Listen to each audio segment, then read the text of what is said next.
a professor of agribusiness management at National Pingtung University of Science and Technology, who will be sharing her insight on the topic of the agriculture sector development in Taiwan. As we know, the agriculture sector plays a crucial role in the economics development of many regions and province, and especially in national level. In the context of Indonesia, Professor Wenji, the agriculture sector is a vital contributor to the development of the local provincial, and also regional economy. The agriculture sector, provides jobs to approximately 49 million people in Indonesia, or about representing 41% of the country's total labor force. And primary agriculture sector is contribute about 20% to the national GDP in 2022. And then the agriculture food sector is also a powerful tool to end the extreme poverty and boost shared prosperity, and then feed the projected about 10 billion people by 2050.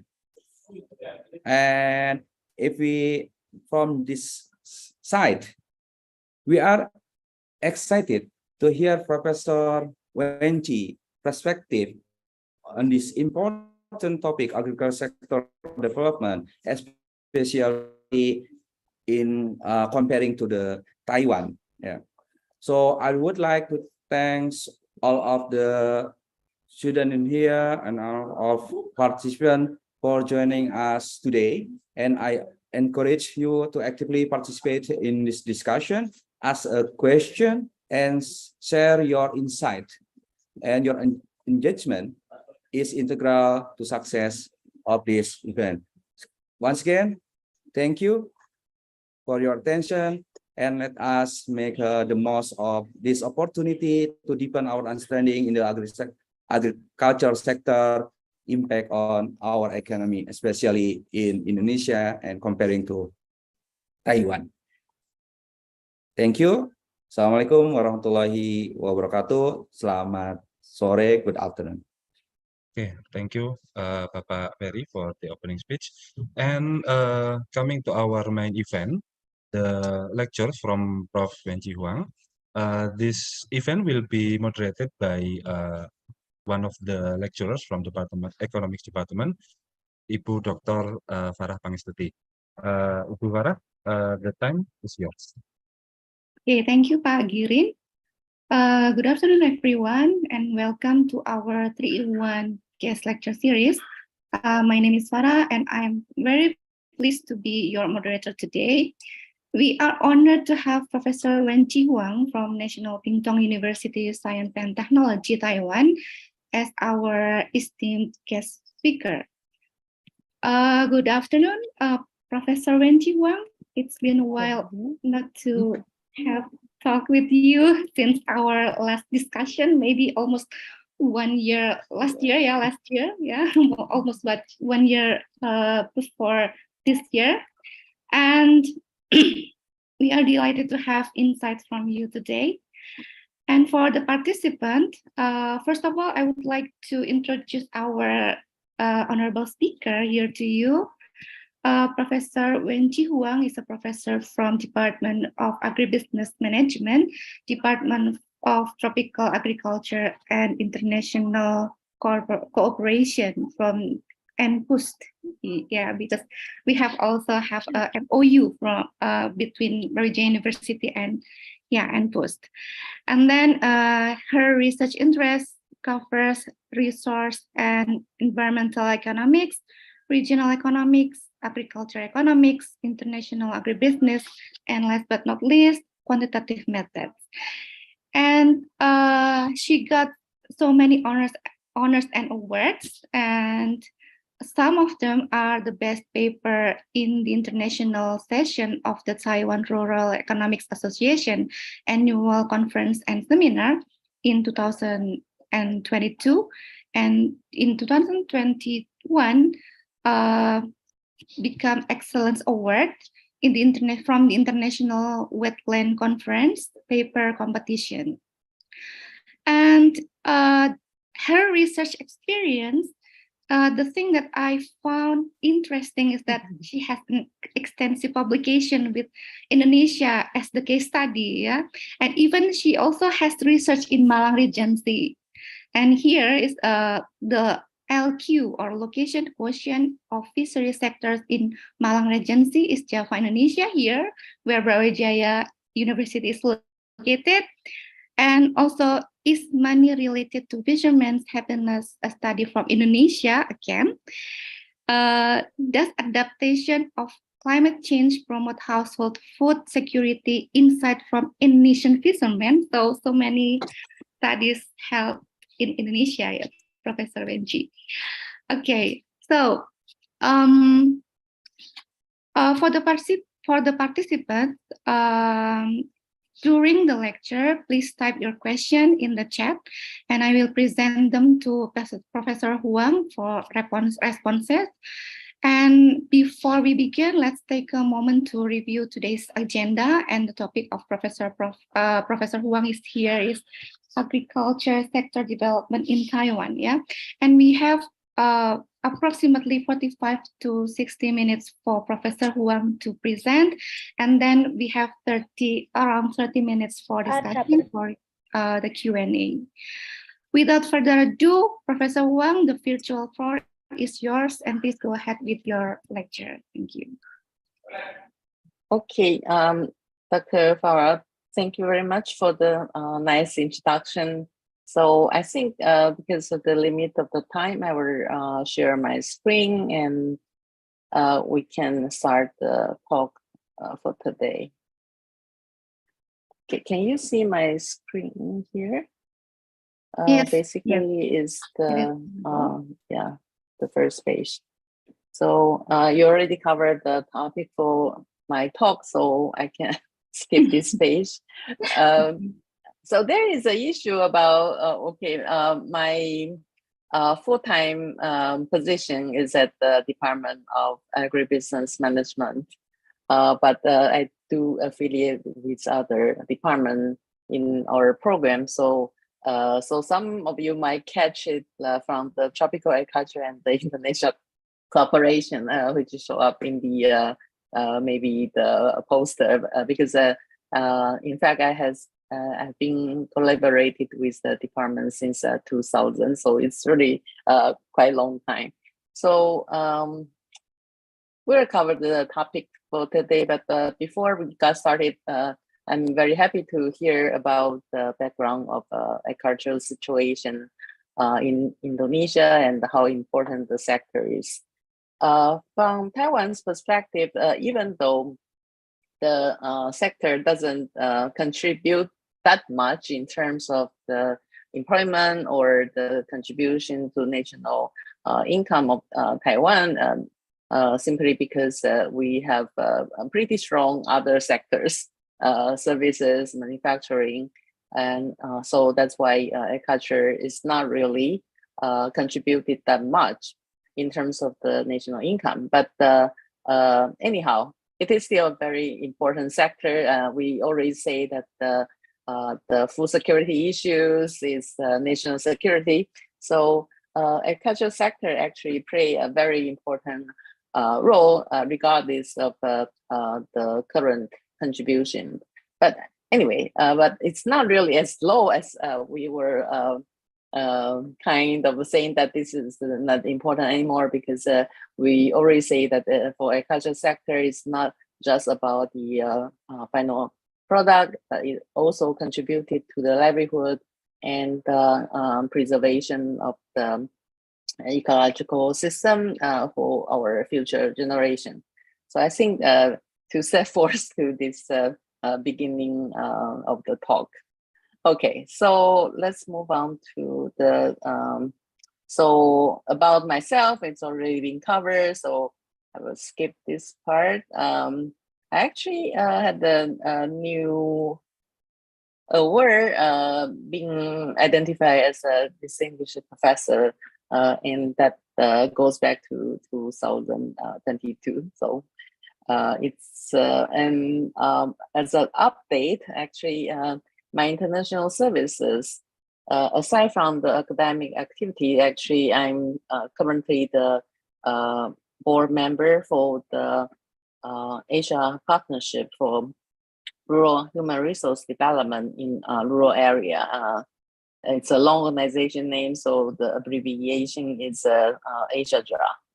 Okay, this organization is an agri-agency in the in Asia region. So we collaborated with 10 countries. So the headquarter office is located in Manila. Okay, so I have been serving as their chairperson in the past, and become the member of the Council of the Leader. But since this year, in July, during the General Assembly meeting, I'm appointed again as the Executive Committee member of AsiaJRA. So hopefully I'll have even more activity in the region. Okay. So another related thing though, I just got back from Indonesia. So we had a project in Solo. So it's an international community service activity. So after the meeting, we actually moved eastbound to Surabaya and Madura Island. So so in a way, you know, my collaborated paper were mostly with the faculty members and the former student or the ongoing student project. So it also tells that I currently have a lot of Indonesian students working in my lab, or we even after their graduation, we are still connected strongly. So actually, during my trip to Madura, I get the chance to visit the site of one of the projects that already been completed. So so I don't feel that I'm far away from Indonesia. Okay.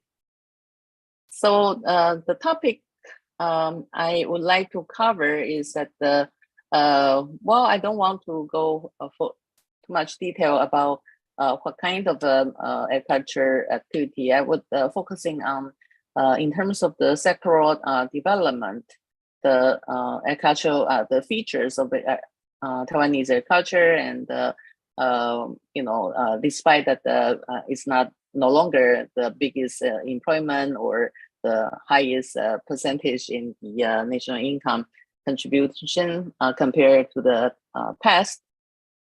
So, but still, as I mentioned, it's a vital sector. It still have an important role to play. So, in particular, it's quite important to look at the features of Taiwanese agriculture. Is really that it's based on family farming. It's smallholders in feature.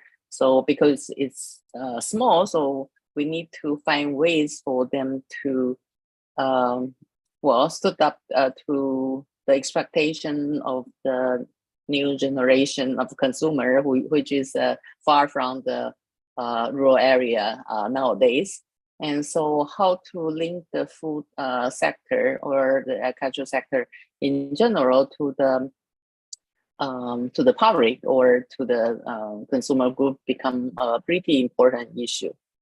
So in here, I will talk a little bit about the importance of farmers organization, and for the sake of the survivability of smallholder agriculture in Taiwan, and then move on to the new direction, or a few of the quite important theme, like, okay, we all face climate change, but in responding to the climate change issues, there are several government policy want to look at net zero issues to maintain the sustainability of our food system. And then I will end it with some concluding remarks. And hopefully I can share some of the example while we go through the contents. Okay. So even when I said that it's no longer the biggest contributor to the national income, and also it means that in a way, we have moved away. The industrial structure is no longer focusing mainly in agriculture. Okay, it doesn't employ that many people, so the percentage of the employment in agriculture sector, if you look at the job creation, it's probably only account for like 5% for the GDP as a primary output. It only contributed to probably less than 2%. Okay, but why are we still saying that it's important? Because it's not stand alone. Because we in the economic sector, sometimes when we say okay, the contribution of those sector, we focusing on how we calculate national income. Okay, but don't forget that because it's counting as a final product, so to avoid double counting issues, so we segregated the role of agriculture from the processing and service sector, which is quite not so fair, because in a way that the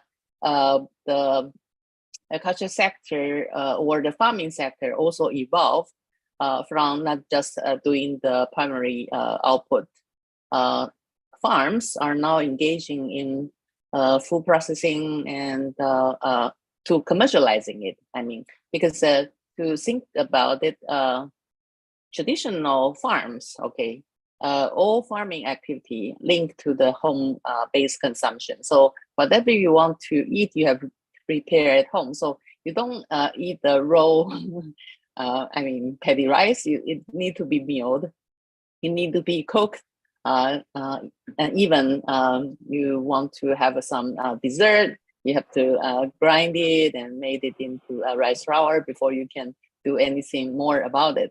If you want to have sweets, and you probably will start to like rearing bee and collecting the honey. Okay, so it means that to begin with, the home economic sector is really comprehensive of all activities. So no matter the raw material for food or fuel, okay, you need to collect firewood, you have to come up with the material for your clothing. So either it's a silk or cotton. Okay, so you are engaging all sets of processing, weaving, articraft activity, so that your household economic activity can comprehensively supporting the livelihood. So when we look at the agricultural sector, we nowadays, when we look at the national statistic, it also tells us a similar situation. We conduct agricultural census data collection every 5 years. Okay, so the most recent report came out in 2020, but actually ever since like 2010, our census data started to collecting about those farms that engage in other activity. Other activity means that the processing or leisure agriculture activity. They started to prepare maybe farm stay, they prepare food for guests. Okay, so for those farms that engage in multiple activity to provide services and as a process item or even souvenir items, they become much better off than farms that are only doing very traditional paddy cultivation. So I think in this following slide, where I'm going to show this kind of thing. So, but we do have a problem. The problem is that well, gender could be an issue. Okay, and most importantly is when you look at this bar chart that we had compiled from the census report, you know, the normal retirement age for Taiwanese labor force is 65 years old. Okay, and then but in here we actually have a separate category. Okay, I'm sorry that it did not review properly in the slide, but so this rank here is between 25 to 44, and this rank is actually for age group from 65 to 70. Okay, so why do we need to have a separate account for 70 and above? Is to point out the importance feature of Taiwanese farming population's age structure. So we have a pretty big chunk of the population that are 65 years and above. Okay, we do have farmers like pension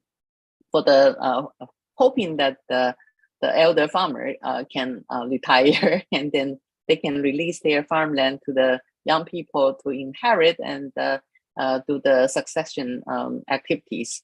But unfortunately, not so many young people would like to go back to farming. So it becomes the like a major target group for the new direction for the government policy. But of course, on the reverse side, it means that when you have such a big chunk of population which are 65 years and above that are still actively engaged in farming activity, it seems that we cannot ignore the fact that they are still doing pretty well in that aspect. Okay. Well, recently I got the complaint from an elder farmer who newly become a master student. She said she's a farmer, but she wants to come back to school to finish her master degree. So, but because when I receive a new inquiry from the student who entered the program and want to do the project with me, I actually for master student, they need to prepare like 10 topics before they are allowed to make appointment with me. So I asked for that 10 topics. She said it's very difficult because she is not so good in word processing typing. So she can write, she can use iPad, but typing is a little bit more challenging for her because Chinese character is pretty difficult to type. But for writing, that's not the problem. So the main issue she raised is that she said the government is not very fair. They said, okay, the current policy all focus on young farmer. By the way, for the definition of young farmer in Taiwan is actually between 18 to 45 years old. Okay, so this fall into the first category in my bar chart. So, but why we still have 15 and above? There is according to the International Labor Statistic that 15 years old is the minimum age for entering into the labor force. So from this first four category is actually for those normal labor engagement issues. I think the Indonesian farmers' age is not as old as Taiwan's situation.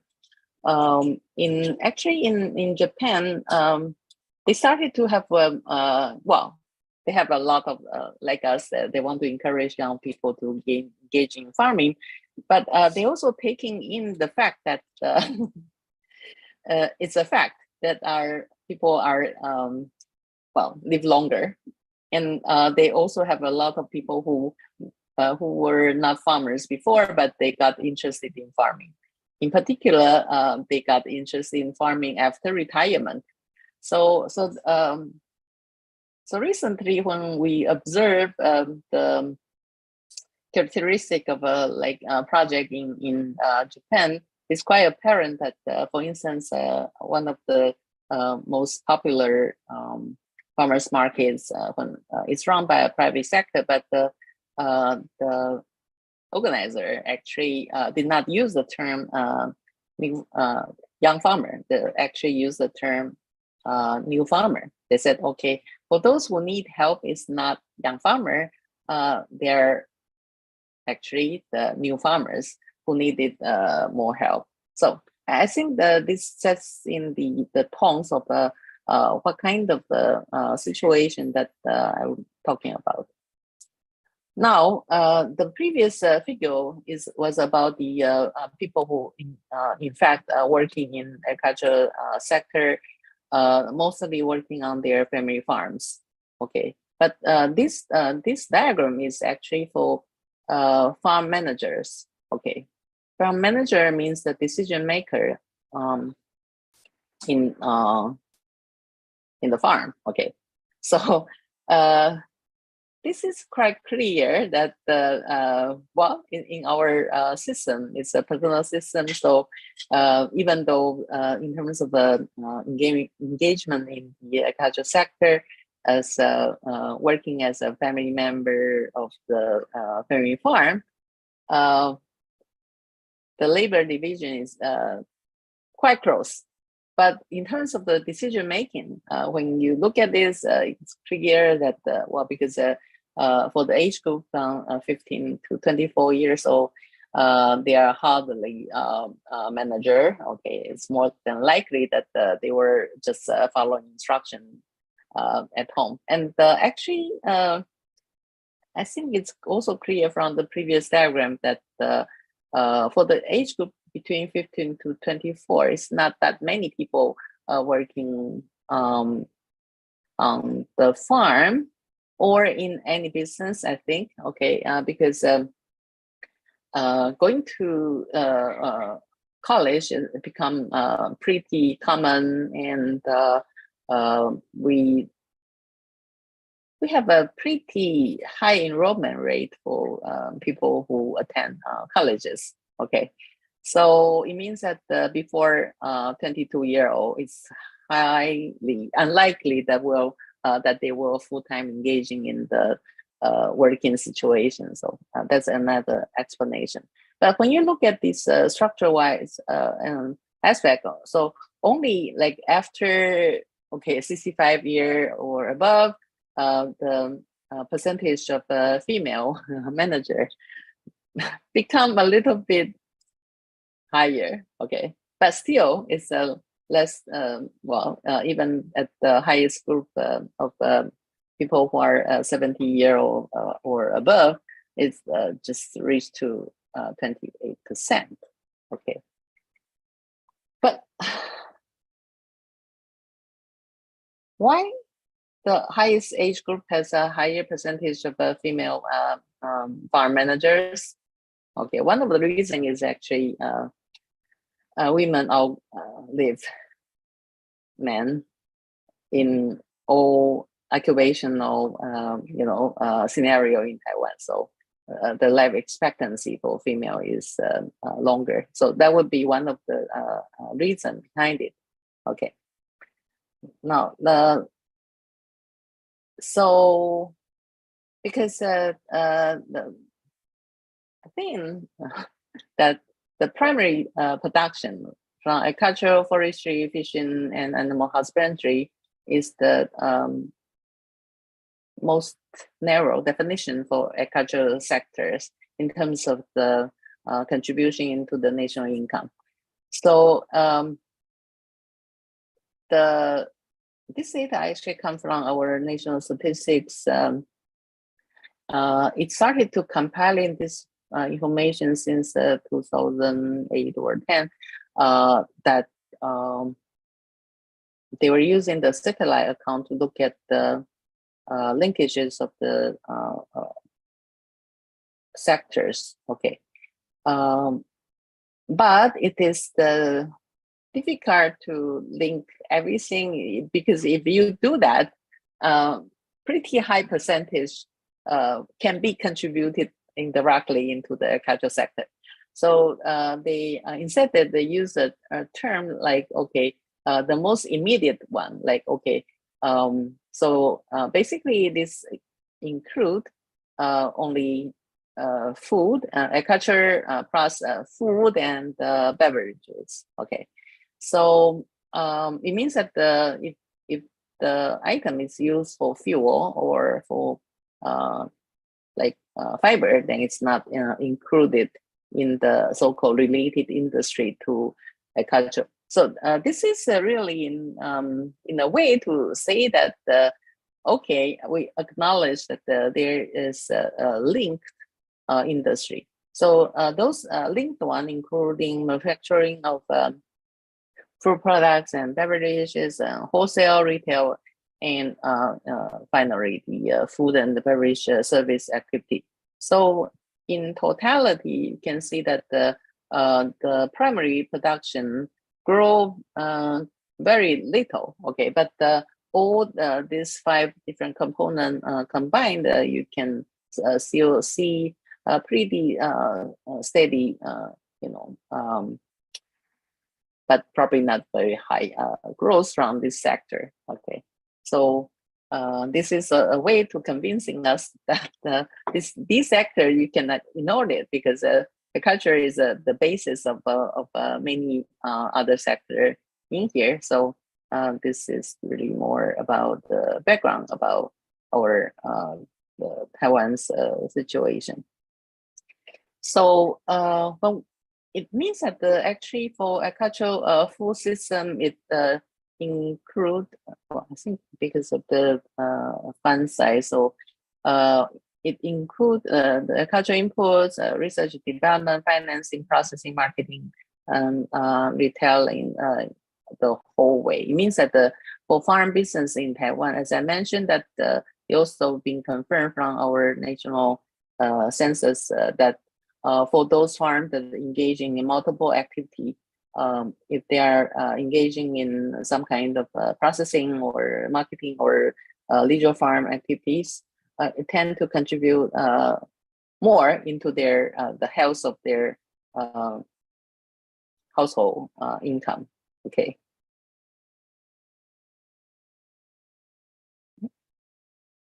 Sorry.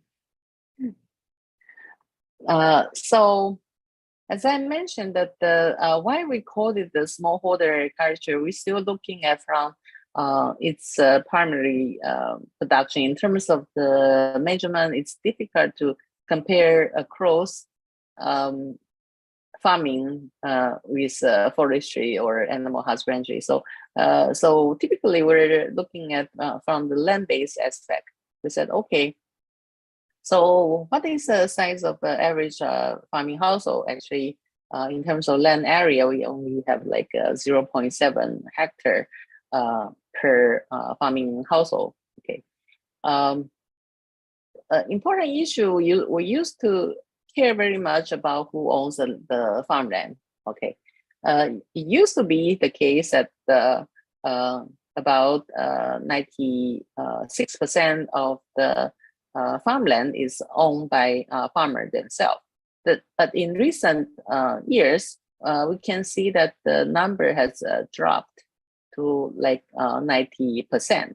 Okay, so what does that number really mean? Is really because when we look at the smallholder issue, we said, okay, for ages, the focal point of the policy is to try to enlarge the scale of operation for farming household. So how to enlarge it?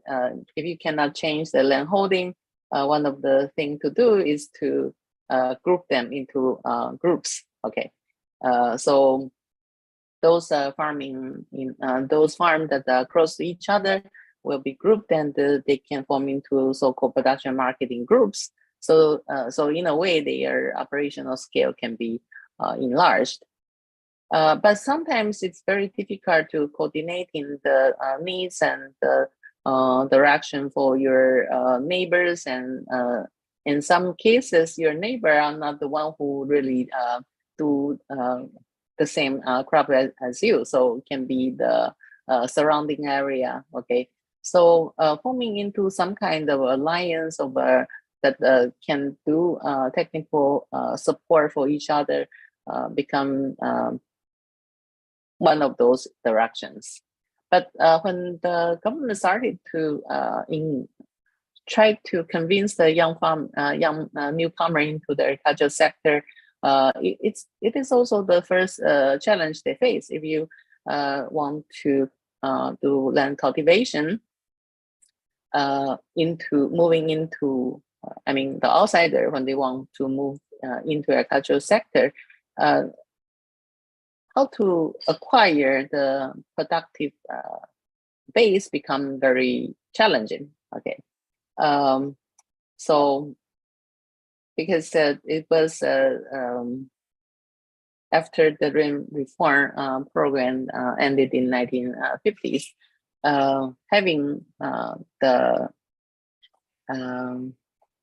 we have a slogan, land to the tiller. It means that those who till on the land should be the owner of the farmland. So with the very successful land reform program, almost all farmers who are engaging in farming use their own farmland to do it. But with so many years of inheritance that passing through generation to generation, the farmland become smaller and smaller. Okay, so when you want to encourage the young farmer to engage in farming, if they cannot find the farmland, then how can they engage in activity? That's one of the issues being raised. So the government said, okay, we still have a lot of farmland that set aside or idle, and they were not in use. And those who own the farmland, even that they no longer cultivating, they don't want to release it because they want to holding on to land so that there are properly future options for those land use in the future. So during that time, the government stepped inside and said, okay, it will become the mediator, the platform to coordinating the supply and demand of farmland. So without even needing to releasing the ownership, they can be the, so in a way, the government become the real estate that matching the supply and demand for the land renting market. Okay, so basically they collected land from multiple land owner and then consolidated in one piece, and the newcomer can rent the land directly from the government without having to requesting the permission from each of those separated landowner. So we have a name for that. It's called small landlord big tenant project. It means that the tenant who actually rented the land for cultivation actually has a much bigger per farm hectare than the traditional farmer who are cultivating on their own farmland. So, so it has been pretty successfully implemented, not in terms of the total area, but it actually gave much better entry point for young farmer who would like to start the farming practice. But it does have other challenges because the big tenant small landlord project actually encourages those cultivation activities that are more land-based operation.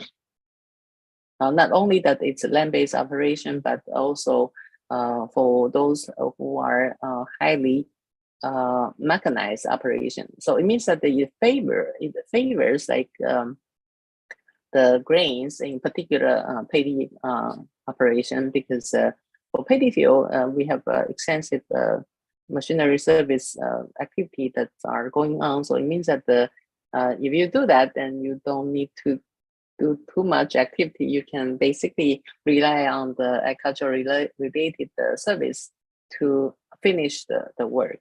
Okay, so anyway, so the economic viability of small farmers, the technical support for the young farmer, the infrastructure, including like the geographical information system and micro weather stations and all this kind of activity actually enhance the ability for farmers to use modern technology to use such information base for making on-farm decision. That is an attractive element for the young farmer or those who are technically advanced youngster.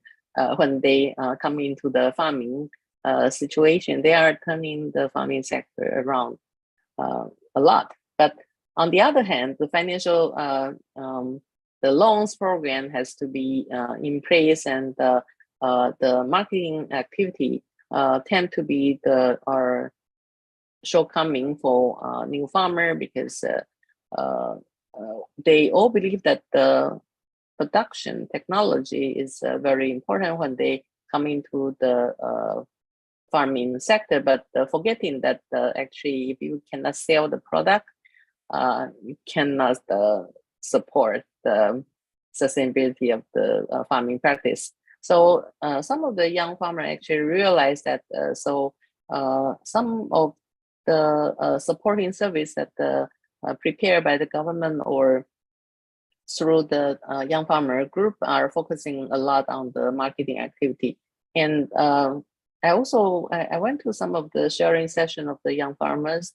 They were always alarm the other youngster that don't just go to the field and cultivate. You have to devote some of your time to design your marketing activity. And the last component of the for the survivability of the agriculture sector is actually find ways to enhance the dignity of farming sector.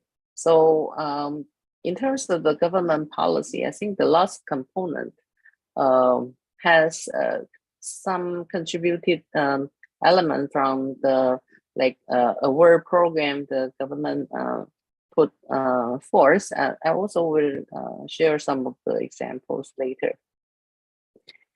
And so for Taiwan's case, actually, that even for I mentioned that for farm business that engage in all sectoral activity, including from the agricultural inputs like chemicals and the fertilizer, or even organic fertilizer, improvement on the soil quality, all this activity plus the on-farm practice and the marketing, providing services to the or direct selling to the consumer.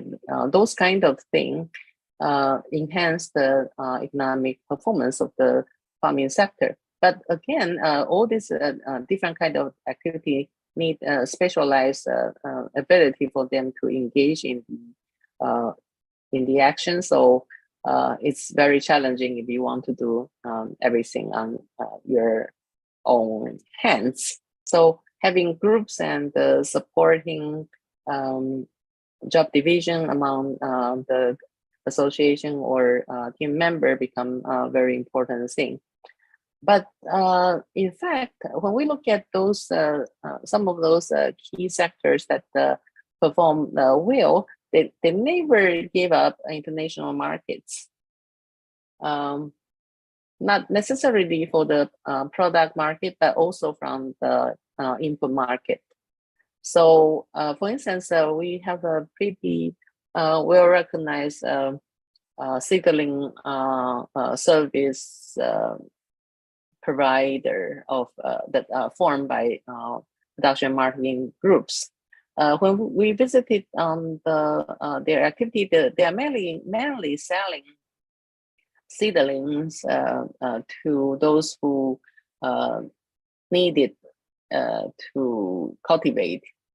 actually their main product is the vegetable seedling. Okay, so what make them outperform others is that they actually don't just produce based on what they like to do, but actually all of their buyer has to make a pre-order to the service of seedling preparation from them. So they don't really have a problem with a stock up item for or worry too much about where to sell, because basically they make delivery directly to farms who would need their seedling preparation service. Okay, because even for seedling preparation, it's a highly technical work, and it's not just sowing seed and have them ready. It's just not. They probably need to grafting some different species together, so that the performance can be enhanced. So in this kind of situation, their crop, when you look at it, the product cycle is very short. So they only need like 15 to 20 days for seedling preparation, and those products will be out to the hands of the buyers already. But how about the gross media? They don't have time to prepare the gross media, and they actually don't prepare the seed themselves, though they need to outsourcing the seed and the gross media from outside. So basically, they are importing all this material, but they prepare the seed in such a form that the cultivator, the farmer, can use the seed that they prepare and to have a much better performance. So of course, in this case, and we kind of ignored it. We said, when you look at the international trading, you're looking at only the open market, but the input market who are engaging in those activities can be really benefiting from the specialized service in the international supply chain. So here are several elements that even for farms, they need to be aware. So in here, we have several sustainability related activity, like the call for more attention on environment, society, and the governance issue. And we have the incubation and succession issue of the young generation. So the recent project, including NPSC is one of the 4 universities that have the scholarship program for the young farmers cultivation in a way. So they actually need to not only their ability, but the family will be interviewed too, and they need to show evidence that they can support the after graduation the student would continue cultivation or doing farming or agribusiness activity with the support of their family member.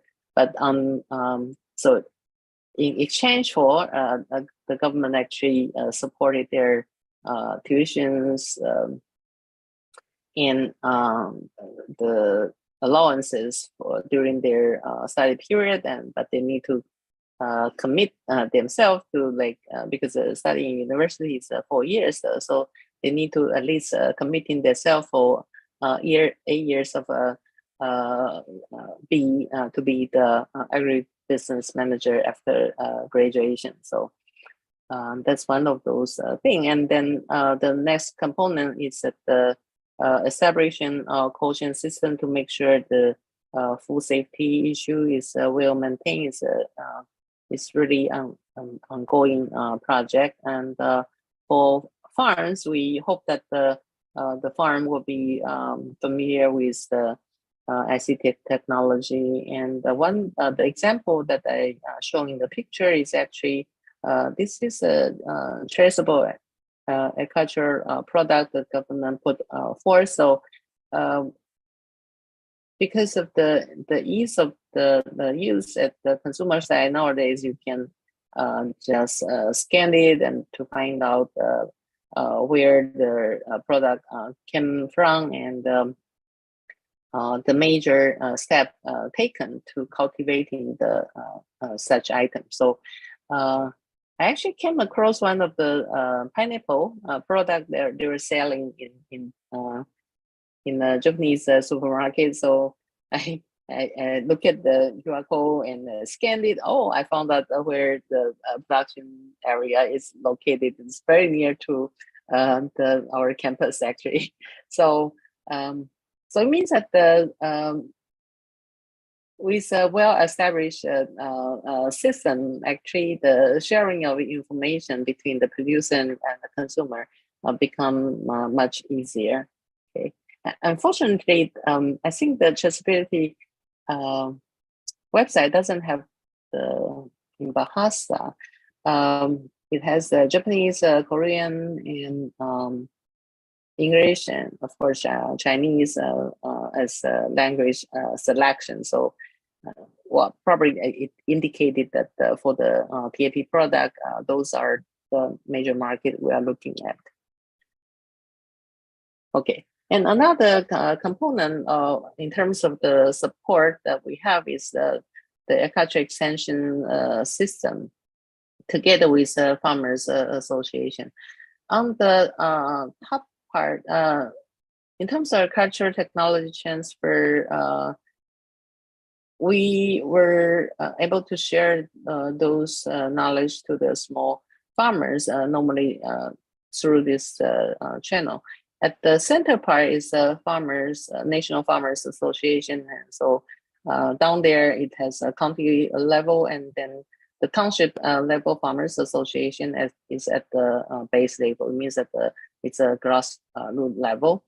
On the top portion, on the left-hand side, is that the government's research and the extension stations from the Ministry of Agriculture. So down there, it has a district agriculture research and the development stations. So for the agriculture sector, they have 7, and for the animal husbandry, it has a headquarter office in one location, but several regional offices to engage in different kind of animal rearing or extension service provided. And administratively, of course, at the central government, we have the Ministry of Agriculture, and down there we have at the county government. It has a Bureau of Agriculture or other concerned bureau that will taking in the extension activity, and then at the township level, it will have localized agriculture divisions. On the right-hand side, actually, it's on the academic support from the universities. So it's not really done independently from the self-motivated university to do it. There is a mandate there. The mandate is come from two divisions. One is the Ministry of Education, because all the national university in Taiwan, we belong to the Ministry of Education, and so whether the professor are allowed or not allowed to do something has been written in the order of the Ministry of Education. And another one is the National Science and Technology Council, which is the most important funding agency for the research funds. So this right-hand side, it means that there is coordination between the Ministry of Agriculture and the Ministry of Education plus the National Science and Technology Council to allow for the agriculture extension activity in the university. So it means that our activity as when we do agriculture extension works, it can be deducted for reduction of the hours we need to teach, and also it can contribute it to the performance indicator for our service or research activities. Okay, so which means that we can we can do directly, through the universities' own extension centers. We can actually work directly with the farmer groups or the township or county or the national level association if there is an extension service needed. Okay, so we basically were deploy the professor to do the work. So, and the deployments has a reward system, basically saying that if you want to get a promotion or the performance indicator for your continued contract with a university, these can be counted as contributions. And for national policies for net zero and in responding to climate change and net zero, actually 2 years ago, the Ministry of Agriculture, during that time, it was known as the Council of Agriculture, because the Ministry of Agriculture is formally in place only from August 1st of this year. So it created a special task force to combating on the climate change and the net zero policies. So the major component of those policy actually include, I think everyone knows very well about those things, adaptation strategy, reduction of carbon emissions, enhancing carbon sink, not just about, it also including those in forestry, in soils and in the ocean.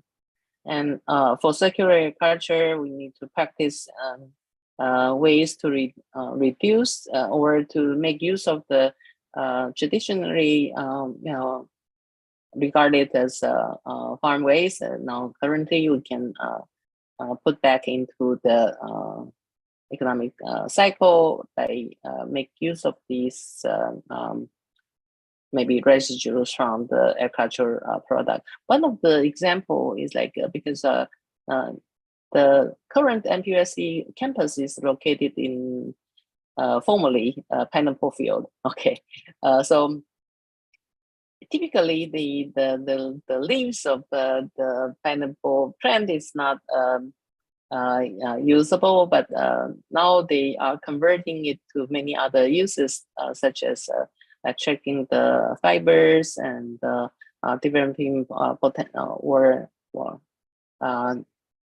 to develop to different kind of the product, like extracting the enzyme from the fibers component, all these other things to extracting more value from the agriculture materials. And the last one, of course, is the green trend. I think everyone is aware of this. So there are several components of our net zero policy.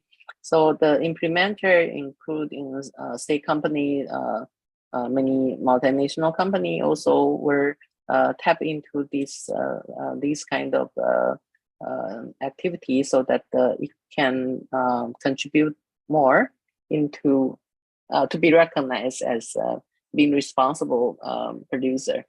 And so in Taiwan's own cases, we have the project for small and medium-sized enterprise in agriculture, or agriculture cooperative or farmers association. They are all engaging in related activity.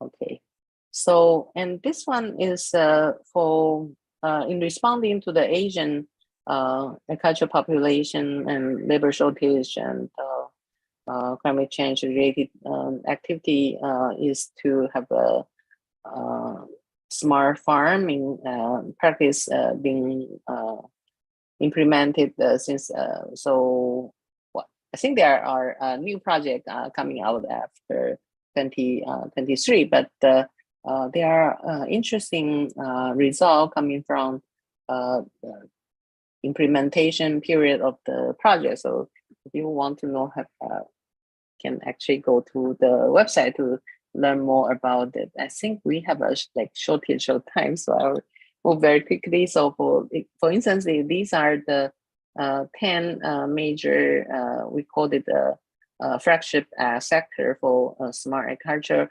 So from the seedling preparation for paddy, for orchid, and also including animal husbandry and mushrooms and fishery, plus aquaculture. So and you can actually look into the finding from the service and the product or platform to be that has been developed.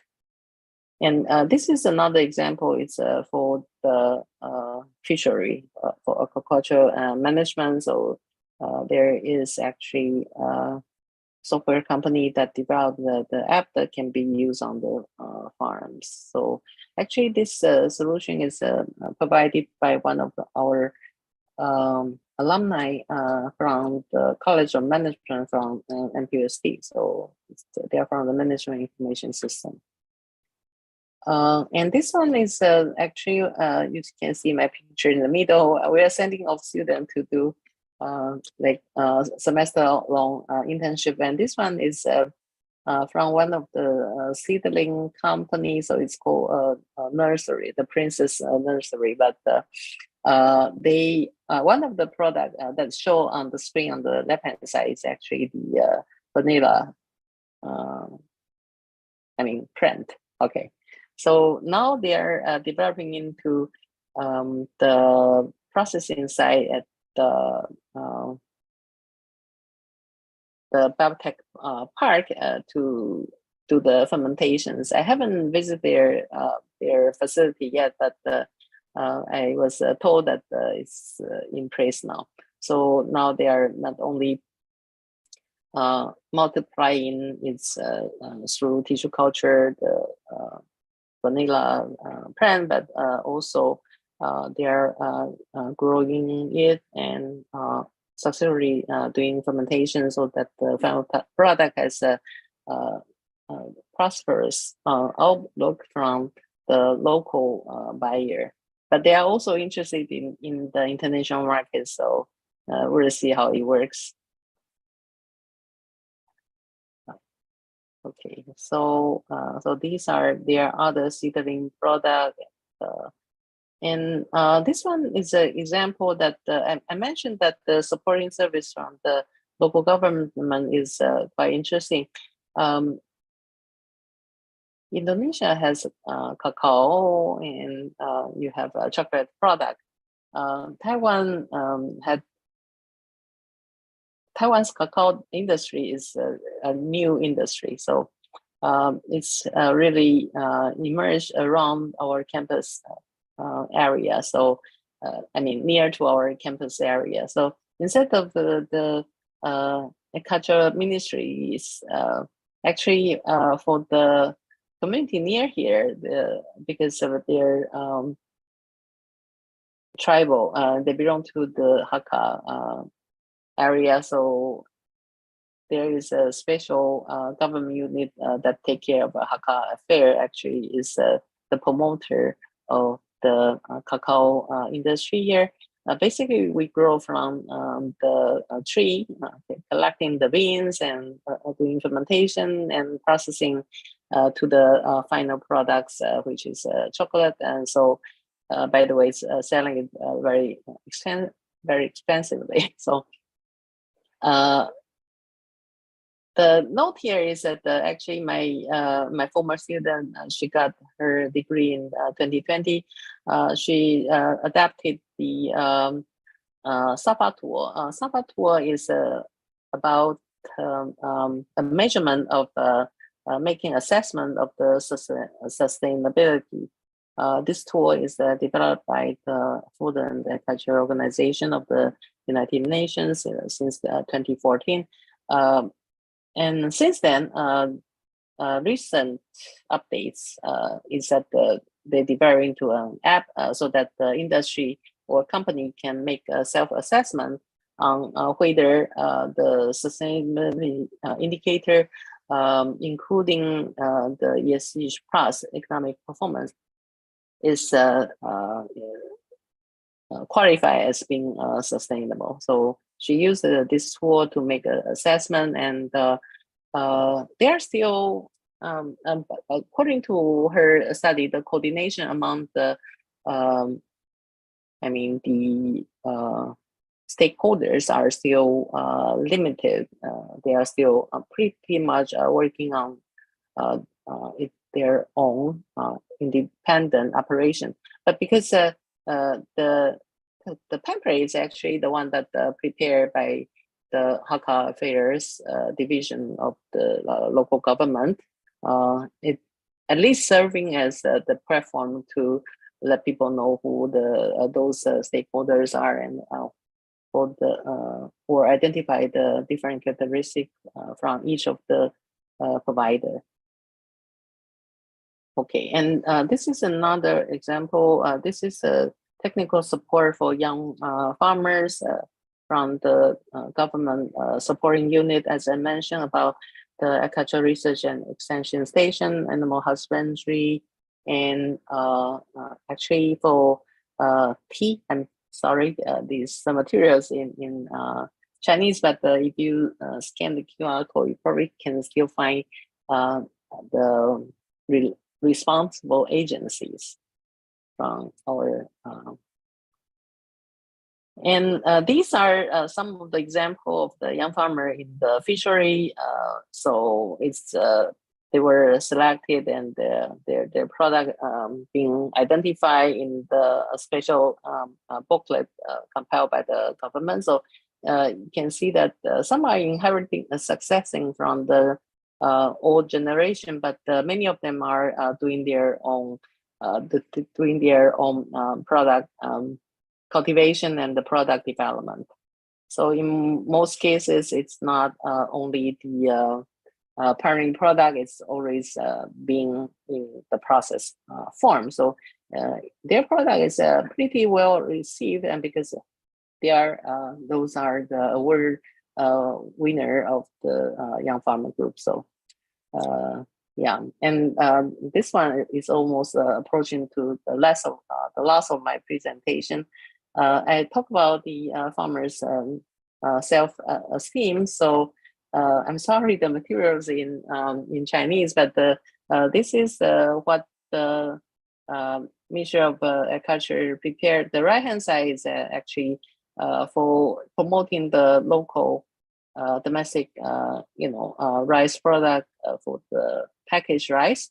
They have an annual competition. So those winner is not necessarily farmer, though. Can be agribusiness that engage in the packaged rice production and sales. So there is a comprehensive requirement stated in there, but basically, if they become the winner, then they will get this logo of the annual winner award. So and it has a pretty good price performance when the winners were identified. So they were use those as evidence of their product being outperforming others. On the left-hand side is actually we want the consumer to know more about agriculture sector, and one of the ways to do it is that we said we have a dinner on the farm. Okay, so this event is organized by business engaged in leisure agriculture, and so they actually need to register themselves. They have the on-farm do-it-yourself activity and enjoy the good food and the scenery from the farm. So in this way, the farm and consumer group can well know each other better, and enhancing eventually the economic performance. So that ends my presentation. So yeah, we move to Q&A. Yeah.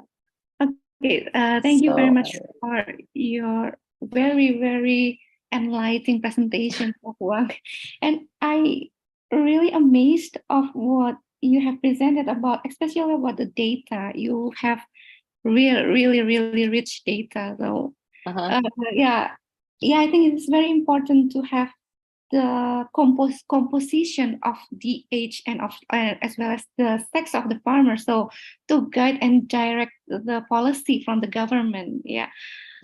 Okay. So yeah, maybe there is many, I don't know, maybe yeah. I will read on to you the questions that has been in the Chat box. Yes. Yeah. This is from Adela. Given the increasing challenge posed by climate change, how is Taiwan adapting in its agriculture practices and policy to enhance resilience? Are there specific measures to address extreme weather events and changing precipitation patterns? Okay. I will quickly responding to it because I do know that I do not have sufficient time to talk in details. For climate change resilience, there are several options or action taken by the government. For instance, that I recently asked one of the young farmer who are doing the fruit wax apple. So the question was actually during regional farmers meeting that we just concluded in August. So the same question, what kind of measure the government has? So the response from the farmer was that they had the technical meetings conducted in the way as a workshop and training sessions to introducing alternative variety of the cultivar of the fruit tree, so that they can maybe selecting different cultivar to be cultivated, which has a different climatic requirement. So they can, or some are more resistant to extreme weather conditions. It's not just heavy rain. In some cases, we had the occasion of very severe wintry condition that was never experienced in decades. So they need to adapt into the new extreme condition by installing like some heater in the farm field in between the fruit trees, and so these are one of those activity. And the government also for the horticulture sector, one of the things that has been always on top is really to have some protective instruments, such as they encourage the farms to install the net house or the greenhouse facility, so that the outside environment is being isolated from the inside. And so, but then it's going to be consuming a lot of energy, right? So so these are combined with like the solar panels, so that you can have some energy self-sufficiency in your greenhouse unit, so that and some smart devices are being developed. So make sure that you're not overly using too many, other resources to make the scenario even worse. So yeah, so there are several measures being taken, and some are together with the shortage of labor issues. So automations in the to install sensors in many location, even on paddy field, we have seen farmers adopting the installing a sensor to monitor the activity, like the sunlight level, the rainfalls, and even the presence of wild animals, so that the appropriate action can be taken. And on the other hand, those information can also be part of the traceability system to convince the consumer that they are doing some environmental friendly practices. So that would be my quick response to the options. Yeah, thank you for your response, Professor Huang. I feel it is also answer number 2 question from Adela, and then I will move to Aulia Mariska, and I would like to take the gist of this question. Actually, maybe the brief questions from Aulia is how how to implement. I mean in Taiwan, farmers in Taiwan is really high technology compared to Indonesia, and then what should we do first for enhance our farming system in Indonesia? As I also have a kind of conclusion that maybe the first thing that we have to do, government of Indonesia has to do, is to make sure that the land reform is successfully implemented like those in Taiwan in 1950s. I don't know, maybe your response, Professor Wang. Okay, the first thing, actually, I mentioned the importance of farmers' organizations. Yeah. So I do know that even we have encountered one of the organization. Well, because I think they are abbreviated their name in Indonesian language. So it's called API. It's API. Okay, Yeah. Basically it's it means that the farmers union or something like that. Yeah.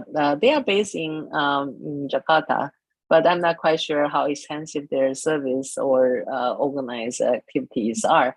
But regardless of what the national level is, but at least for the local level, some kind of organized activity among the farmers organization is quite important. And I think they can take advantage of their link with Brawijaya, right? So because nowadays university are bounded for having more service ready, but it's very difficult to approaching individual farmers. So if they already have some kind of groups together, then requesting some service from the university become easier. Because in our own setting, when I show the agriculture extensions chart, it's quite clear that in some cases we cannot find interesting topic to work on anymore. And when we go to the farm to talk to farmers, in particular went to their group meetings, because we do have a evaluating system to identify the best production marketing team. So one of the key item, or carrot and stick. So the carrot is that they can get the reward. The stick part is that they need to show evidence that they come to meetings. So they have to do like a monthly meeting. I was invited to one of their meetings activity. So I think what they are doing pretty well is that they actually write down the agenda for the meeting on the board. So each time when they go to a meeting, they follow the same step. That's one. And then the second one is that the agreement made by the farmers themselves were written on the board. Okay, actually, they wrote it on the piece of the poster, so everyone have their name signed. One of the things that I observed during one of those meetings, I said, okay, the rule are quite simple. For instance, one of the rules that everyone need to regularly attend the meeting. So if you miss the meeting without prior acknowledgement from others, you're kicked out of their group. Okay, at the beginning, some of the groups, the reason they were formed is because the government had some kind of support to them. But later on, because their performance is so well, because they jointly market their product got recognized in the market, either from the wholesale or retail market. So now they are quite picky about who to be admitted. So they said, okay, for the new comer, you have to show commitment that you are contributing to our activities, and we are putting you on probation on the observation status so that you need to contribute more in order to enter our group.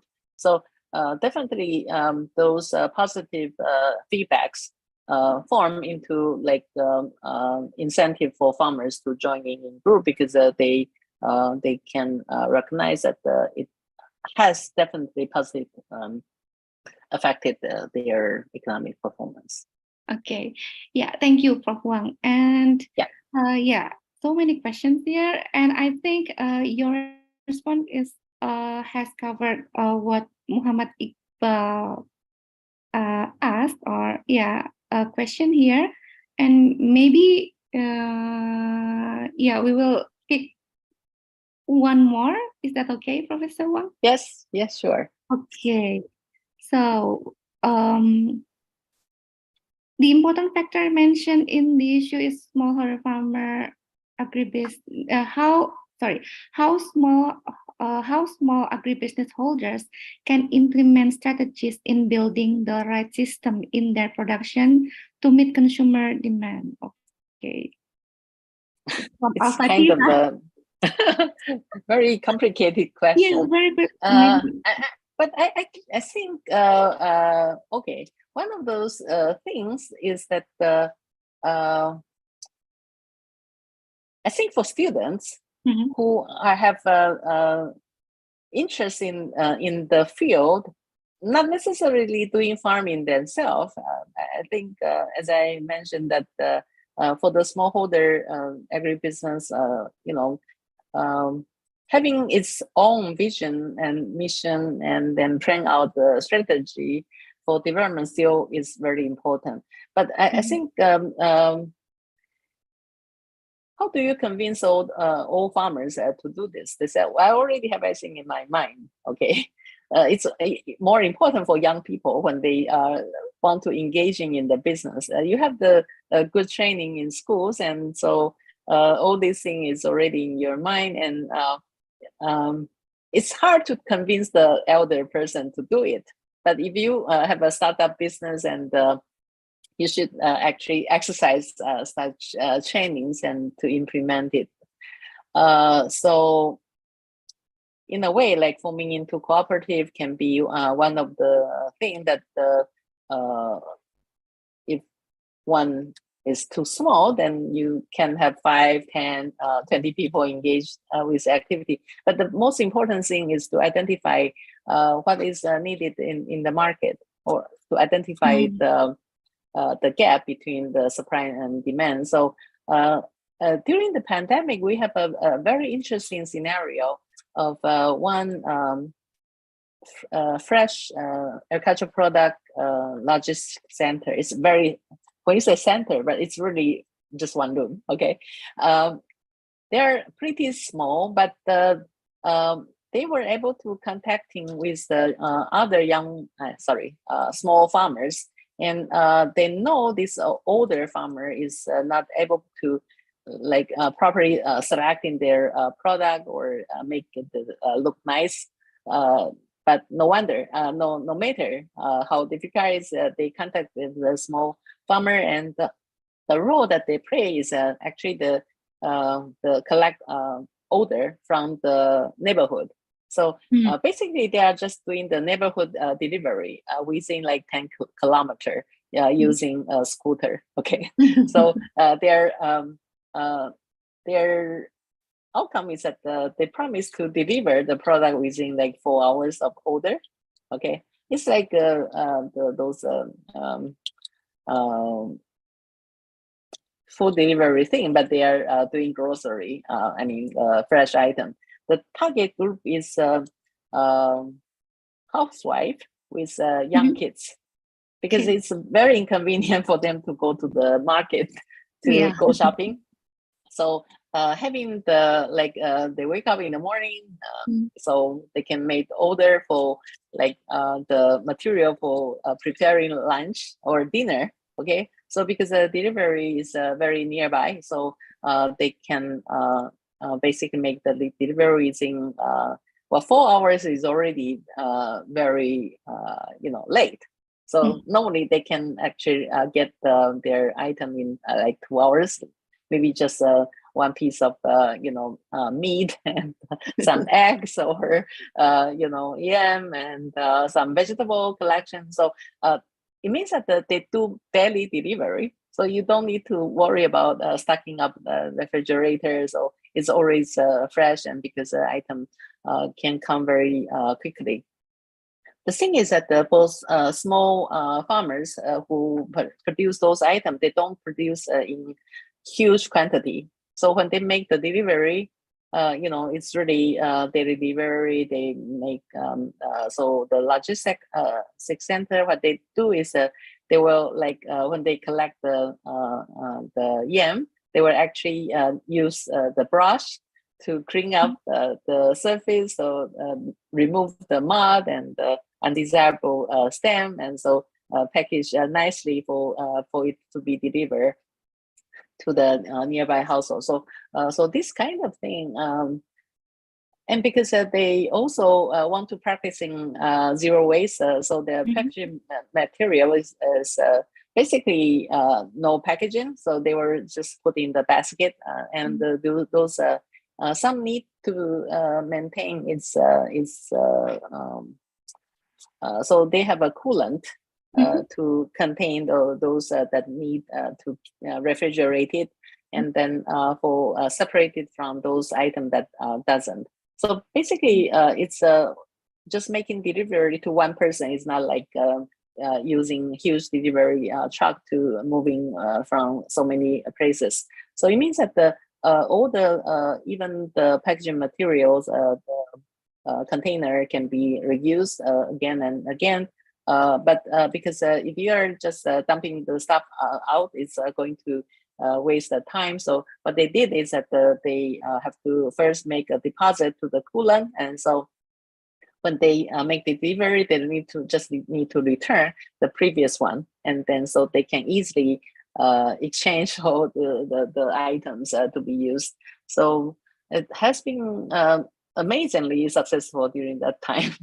In particular, so I think it just needs some innovative thinking from the young people. You can find interesting opportunity to develop, but for the farming area, I think the most vital thing is really having some consensus on how to build up a bigger group, so that their product can they can share their different kind of knowledge and expertise to specializing in some of the activity that they prepare. So that would be much better. Okay. Yeah, thank you. But I still want to ask one more question from me. Okay, just one. Okay. Yeah. About GMO, about the genetically modified organism or plant, maybe. What does the government of Taiwan see about the GMO? Do they pro of GMO, or as we know that public German doesn't really like GMO? What about in Taiwan?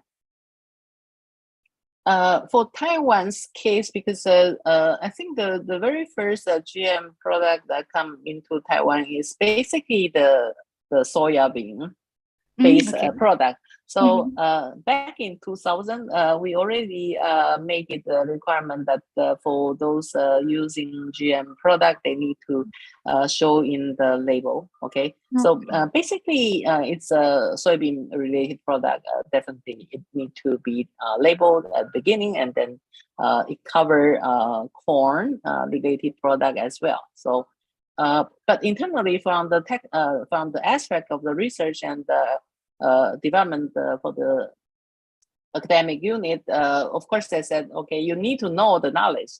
You need to know the technique. You need to know how it works. And but commercialized operation is not really allowed. Okay, so for instance, we know that there are some of the research units are working on like a papaya, but we actually never allowed it into our market. So so I think in a way we are still quite conservative about it. Okay, so in terms of the imported item, the labeling it required for our own productive unit, actually they are not allowed to produce it yet. So that's the position, I think. Yeah, thank you, Professor Huang. I think this is we come to the end of our seminar today, and very thank you for Professor Huang for the enlightening and inspiring, as we know that agriculture is very important, and we truly appreciate your time and insight.